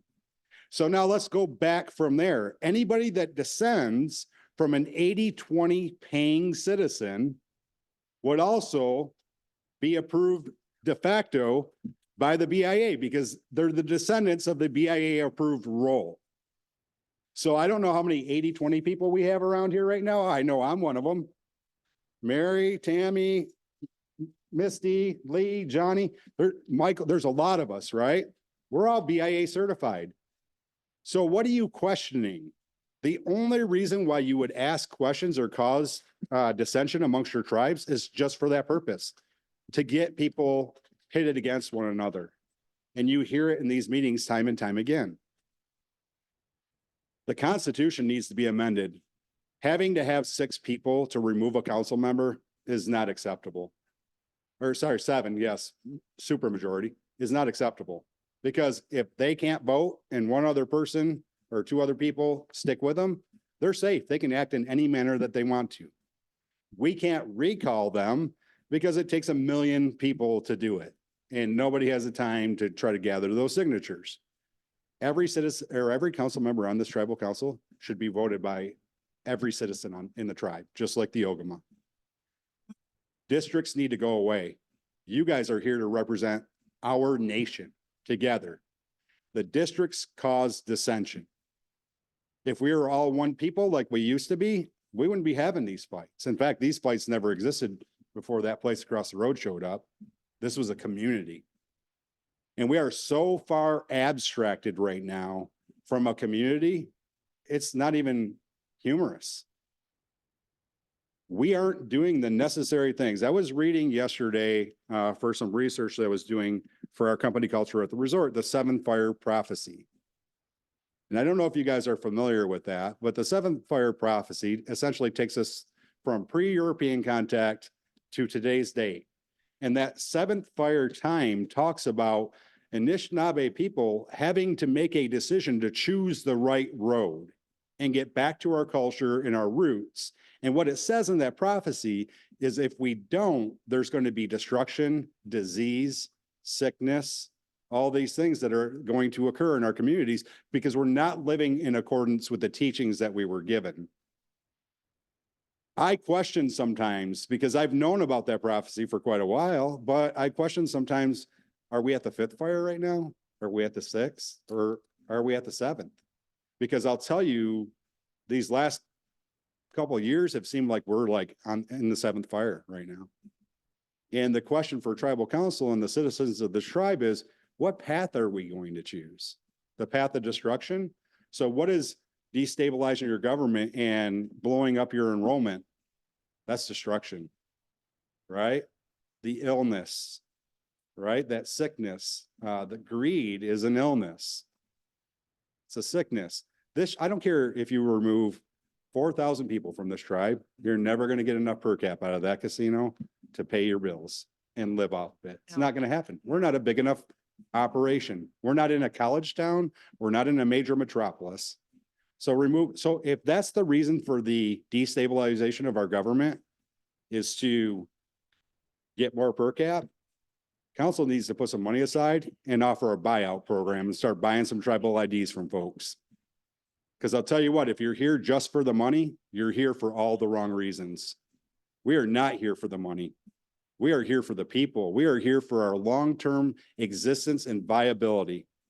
And people talk about the decision council made in 2003-4 on the red and blue check marks on the rolls, because you couldn't clearly ascertain what they were really. The field notes were terrible. And that's what red and blue check marks were. And they're saying, oh, that's fraud. That's fraud. Really? Because Red Lake in Minnesota just made everybody on their roll 100% full blood. Everybody. And I know their chairman, and I've talked to him about this, and he said, what matters to me and to us is that we continue to exist into perpetuity. I also read a long document yesterday about blood quantum and how, and I've said it many times in this meeting, that blood quantum is a genocidal process. It was designed to deplete our bloodlines and rid the country of the Indian problem. One of the most famous generals back in the Indian war times said, kill the Indian, save the man. And that's Patterson. And that's when they started cutting our hair, taking our language, putting us in boarding schools. Well, guess what? The government doesn't even have to do it to us now. We're doing it to ourselves. We're tearing down our own community or our own tribe. And in the meantime, our lodges are falling in. Go out to Indian Village and look at the waste that's out there right now. It's tragic. A historical place in this tribe's community, and nobody's caring for it. But we got a couple community members that are stepping up and going out there and taking care of that place. But that seems to be what always happens in this community. It's not happening on good governance. It's happening because there are good people and volunteering in this community to make things happen. And in the meantime, while we're fighting, we're losing our elders. We're losing children. We're losing everybody. Funny story for you. proud dad moment. Last week, Finley was telling me how their school is going through Indian heritage history right now. And they were talking about Pocahontas. And my daughter's 11 years old. And then I picked her up from school and she goes, Dad. I said, what? She goes, I told Miss Bennett today that Pocahontas was a missing and murdered Indigenous woman. And I said, what'd she say to you? And she said, okay. And then she pulled me aside and said, I know you're right, but I have to teach the curriculum. See, we're choosing the wrong fights. We should not be allowing our tribal children to be indoctrinated by public schools and the things that are happening around here. They need to know the truth. They need to know the travesties. They need to know everything that's happened to us as a people, because that's what that seventh fire prophecy is about, is knowing the path that you were on and where you came from. Because if you don't learn that, we're going to end up back there again. And so I think to myself, there's hope, because our youth are now getting smarter and they know the truth and they're sharing their truth. But if they were to look in, forbid they ever do, at one of these processions that happens here on a weekly basis, and that's what they're learning, they're going to want to disassociate with this. It's not going to be about disenrolling them. They're going to want to move away from us, because the way we are leading as the elders and adults in this community is not the proper way, folks. We've got to straighten some stuff out. And so cultural programs need to come back. We're fighting over the Ogama's attorney. What happened to regalia classes? What happened to meeting classes? What happened to traditional teaching lodges? Where are the sweats happening in our community? Where are these things? Yet we set that Eagle staff up there in front of this room. And listen, we can't all just grow our hair out and pretend to be, right? It's a journey. You guys are not pretenders. It's about your heart. But I will tell you, we've been infiltrated with some greed in some ways that don't belong in our community. Those are not our teachings and our ways. So I thank you for your time. Sorry if I offended anybody in the room. And you know what? Sometimes the truth hurts. The reality is I was there in 2004. There wasn't widespread fraud. In fact, a lot of our citizens were at that time, if I remember correctly from that audit, there were many that were more quantum than what they were at the level they were enrolled at. That was discovered through the audit process because they find additional facts. So here's what I'll say. The last thing on the whole enrollment audit thing is, if that gentleman, Mr. Montana, has already compromised the confidentiality of the process to tribal citizens, that's not a company you want to do business with. It's not.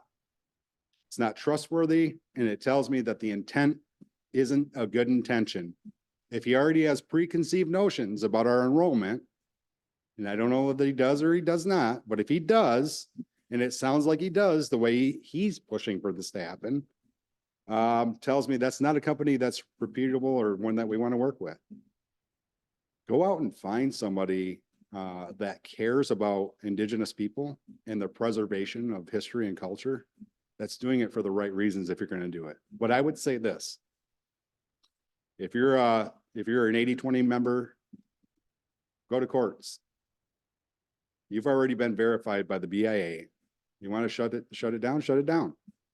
And the funny thing is, the people that are making the most noise aren't the people that have been here since the Onekama days of the powwows, or the Water Street building, or the KFC buildings, or the River Street location, or the bank building.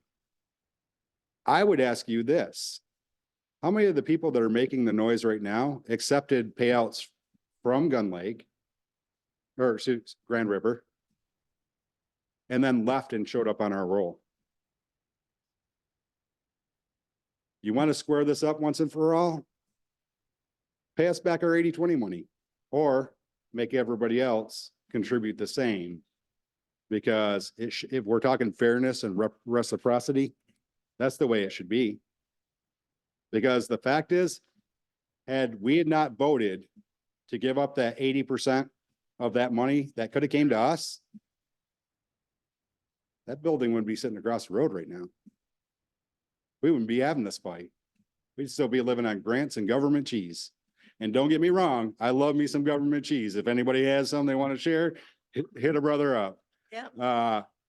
But the reality is, it's the 80-20 people that put that building across the road. And I think many of us right now are going, why did we do that? So, McGuetch, for your time, and just ask everybody stand up and respect that staff as it's being taken out. Happy to do it. I'm good. Let's do it. Yeah, good.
I know that was a hard thing to do, but I want to say McGuetch for doing it because we shouldn't be dishonoring this staff.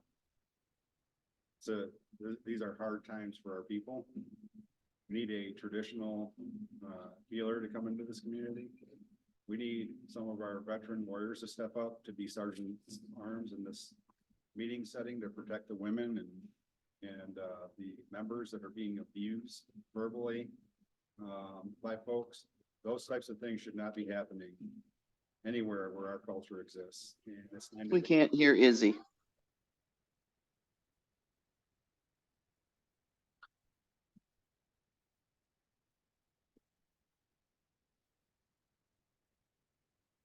So I just said McGuetch to tribal council for taking care of that. It needed to be taken care of. And we need people to start standing up in this community and not tolerating the things that have been happening. And it certainly shouldn't be happening under those sacred items that we have, that staff and who we are as people. We need some veterans in here to every week protect these women against the verbal abuse and stand up on behalf of the people that are subject to that. We cannot allow this to continue to happen because in that seventh fire time, that illness and destruction does come. I would ask that Gary possibly reach out to Jay or somebody and figure out what we need to do to restore the honor back to that staff before we ever think about moving it back into this room. You know, we are citizens of the Little River Band of Ottawa Indians. And what flies higher than our Point of order. It's already been 5 minutes. Also, the video is turned off. This is what I'm talking about right here. Tammy, you're allowing. This is what I'm talking about right here. No respect for our culture. And those are the types of things that continue to happen again and again and again. People don't even understand what that staff means, because if they did, it doesn't matter if it's 30 minutes. If you take care of that properly, that needed to be done. And so I will stop now just because of the people that don't understand our culture. And I hope they seek that out and find that. But council, I know this is a tough day for you and I can feel it. It's a tough day for me and everybody else in the room, but I want to say thank you for doing that because it's the right thing to do. McGuetch.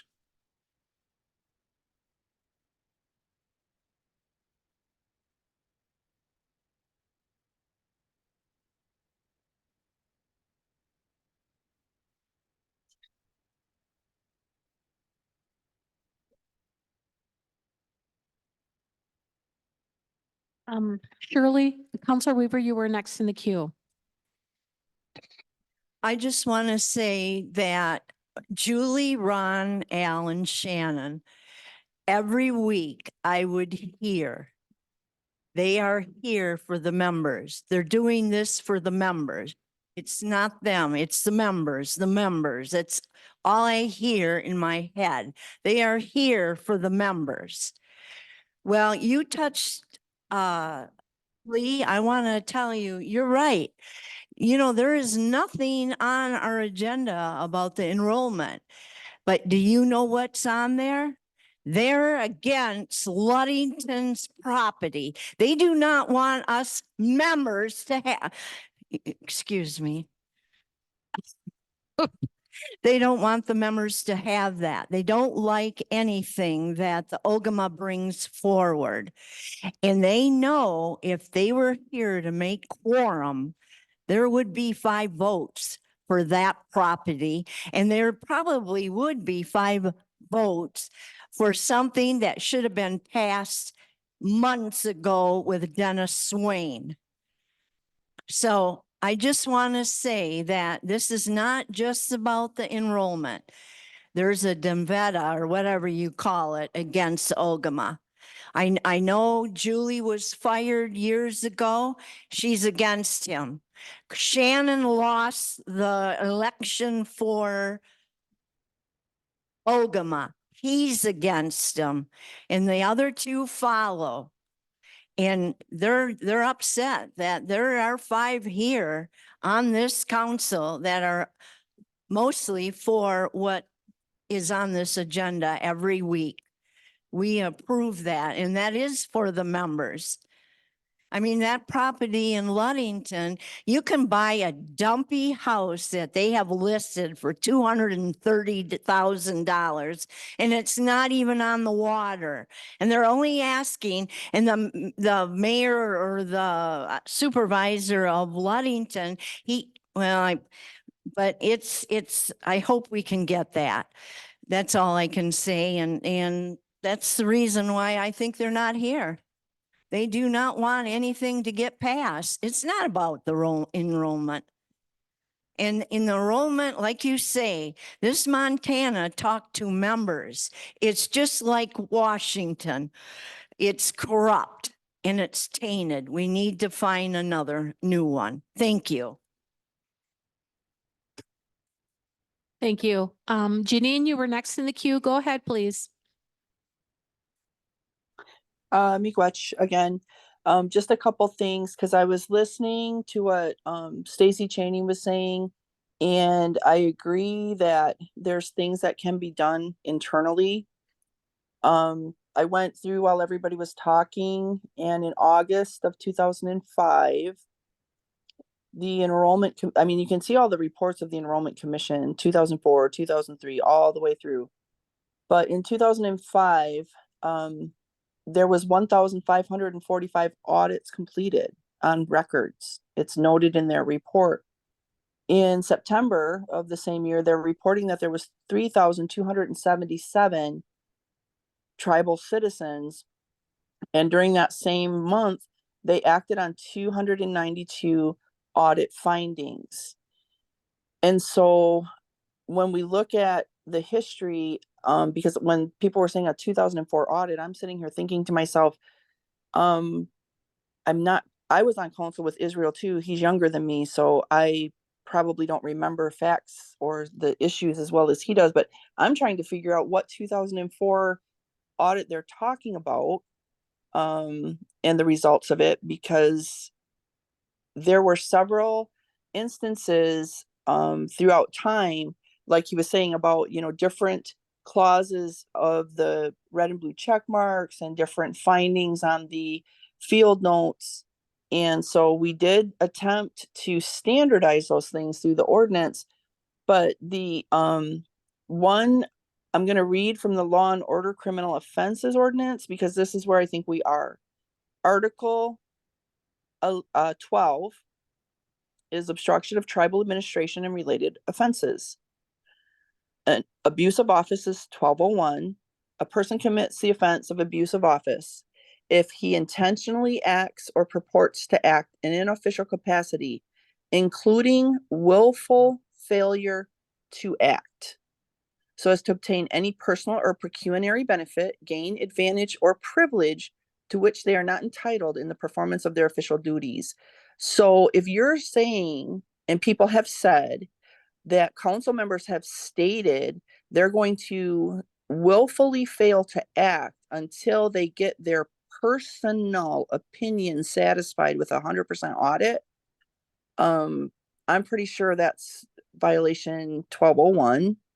And then 1202, improper influence of a tribal official. So is it an offense if they threaten to harm any tribal official with the intent of influencing that person's official actions? How many citizens are out there clamoring for this 100% audit and threatening our tribal officials if they don't do it? I could have swore I heard some of that today. Both of these have $5,000 fines attached to them, and they both include imprisonment. I feel like that, what Shirley said, when you're saying that you're here for the members, you have to be here for all of the members. There were times when I was in public office that the person who would come to the podium and spit in my face was the person I had to give direct services to the next week and help them find heating resources or help them find emergency needs services, because that's elected officials don't get to have personal opinions. If people think that certain people shouldn't be on the roll, that's all well and good, but until the processes are followed according to the law, you can't just force a situation to come to a head, which is what I feel has been done. And I agree, like I said, I agree with Shirley. There's nothing on the agenda about this audit. Buying the property in Ludington or not, supporting the Ogama with Dennis Swain's contract or not, just should come to a vote. And to take the vote away, I don't see how that's not a clear abuse of office. And it's in Article 12 of the Law and Order Code and Criminal Offenses Ordinance, which I have to point out, honestly, Shannon Crampton was when we were on council together, the reason that you see the penalties in these ordinances and the $5,000 fines, and you can go back in the legislative records probably and see his comments on record in the meetings, he kept saying there was no teeth, no penalties. And if you want to have people, serve the way that they're supposed to, you have to put penalties in these ordinances. He was a huge proponent of not only the Law and Order Code, but defining those penalties. And so I think that as the person who helped get this legislation passed, I am just completely shocked that he's not on this call today, because he has to know he's committing this abuse. He helped write the law.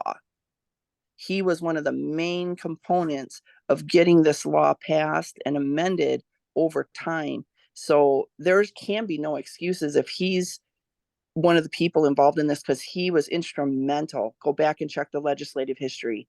He constantly said that if we have laws that don't have any teeth in them, they weren't worth the paper they were written on. And he made sure that these law violations had penalties in them.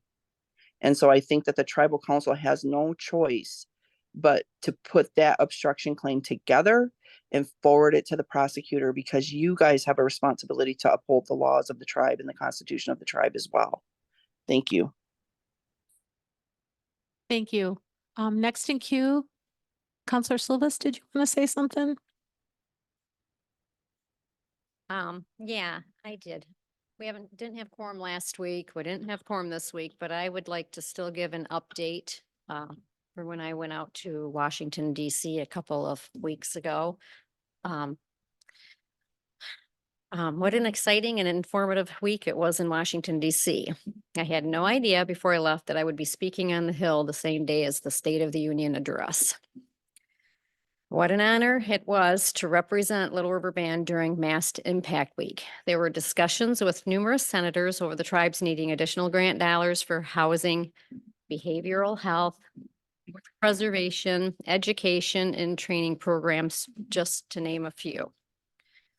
We were also informed that there will be an increase in funding from FEMA with an additional $750 payment available in all disasters for eligible households after March 22nd, 2024. MAST as a whole was able to gain a lot of support with an amended bill that failed previous years titled the Parity for Law Enforcement Act. And Little River was the only tribal representation through MAST to have a meeting with the House Representative Jack Bergman on the Hill. I was informed that I was able to successfully secure his vote on passing the bill and moving this bill forward. This bill will amend the Indian Law Enforcement Reform Act to provide for advancements in public safety services to all Indian communities by affording tribal officers the same federal benefits, including compensation for injury and death, retirement, and pension benefits. I was very honored to be a part of this, and I would like to thank everyone for giving me this opportunity to represent Little River Band and making this change for all tribal nations. And I would also like to thank all tribal law enforcement officers for all they do. I would also like to share another issue that was discussed. There were stories shared among the different tribes about the full bloods in our past and how they had to resort to mixing their blood or just claiming that they were not full bloods as a survival tactic because the United States government deemed full-blooded Indians incompetent to handle their affairs. It was stated at Mass that there was a concern for tribes becoming almost non-existent due to blood quantum requirements put forth by the U.S. government. And it was suggested that all tribes have a study done to look at whether they needed to open enrollment to lineal descents to protect the next 7 generations. And that's what I would like to propose to do. Thank you. Good. Thank you, Counselor Silvas. Oh, thank you. It was wonderful. God bless you. Go ahead, Counselor DePiazza. Yeah, I was gonna say Megwitch for going down there and representing us, and sounds like you did a fabulous job. And you know, I hear from some of the wagon carriers and some of our medicine men, what they see is that negativity is running wild and taking over. Every morning as you get up, you know, have the positive thoughts, have some positive insight in how you want to move forward in that day. It doesn't hurt, but the negativity and what they're saying seems to be true. People are feeding off that negativity instead of looking at positivity and how we can move forward and be a better nation. I don't know. And you know, like I said, if you think you're ever going to get like 70 grand a year in per cap, you know what that consists of? About 125 citizens. So I don't know. It's difficult to see and watch people do this. And yeah, I came from Grand River, but I left there because it was so dysfunctional. And no, I didn't take land claims money. I gave that up to come here. So yeah, some of my siblings are really mad because they lost out on 25 grand each. And they still didn't forgive me for that because that was my fault. Sad, but true. And it was about money. There's more to it than money. You know, all of our lands and what we do, and the culture, the hunting and fishing that you can enjoy. A lot of nations don't even have that. Some of them gave it up for Junia, for that casino. They gave up some of their land or their treaty rights, hunting and fishing for money, sold it out. I hope people look at that and think, am I selling out? Am I selling out? But just think positive, please. The negativity is extremely disruptive to everybody. It eats at your soul until until it's gone. That's all I have. But just when you get up in the morning and you face that east, You ask that creator to look after all you love. Think of it in a positive way, because if you're doing it in a negative way, it's going to come back upon you. So that's all I have. Thank you. Roy, go ahead, please. I'd like to thank Counselor Weaver for going to Washington and representing our tribe. Silvis. Silvis. Sorry. It's okay.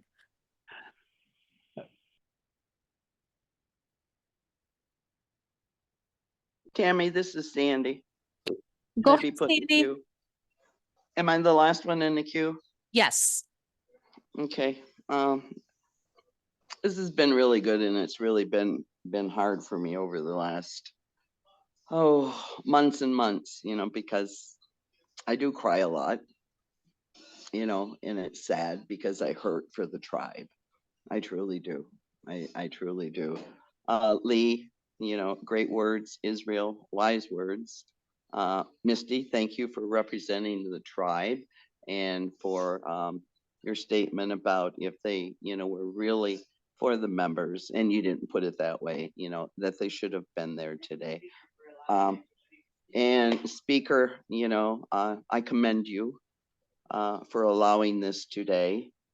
I thank you very much. My one last comment would be that I would ask Tribal Council, this 2004 audit, I really think you need to have an investigation of because it's still enclosed. It's never been released, and it seems like there are members that have little tidbits from it. And I'm going to add a little humor. I'm a Manistee 500, and I have no idea what was in that audit of 2004. And I guess my other question is, why did you not release it to the Ogama when requested? I mean, if you had it, release it. I do understand that there are several on council that have not seen it, and several on council that have seen it. And, and I would dare to say that there are other citizens that have seen it. I mean, for gosh sakes, if it's been turned into the Justice Department, I mean, how did it get there? It's still in closed session. It's still in closed session. I that just boggles my mind. So I believe that there should be a full investigation of how it got out of closed, who sent it in, who has seen it, who hasn't seen it. And, and I will definitely beg to differ that, at some point in time, one of the citizens out of the 17 that have decided to stay on the call that is recording this. Truly, because you can hear tidbits through other meetings like, well, I just listened to that recording. Well, how can you listen to that recording when you're not to record? I mean, that's another thing that, but I do appreciate today, and I thank you very much. And I truly hope that you have a quorum and that you as a council of those 5 sitting there that take some sort of action today. It needs to be addressed immediately. So thank you. Thank you. I want to thank everybody who stayed on the call and had discussions with us. We appreciate that. We want to hear what you have to say. So thank you so much. And thank you everybody who is in this room and who left this room. Just want to say thank you. Thank you for allowing it, Speaker.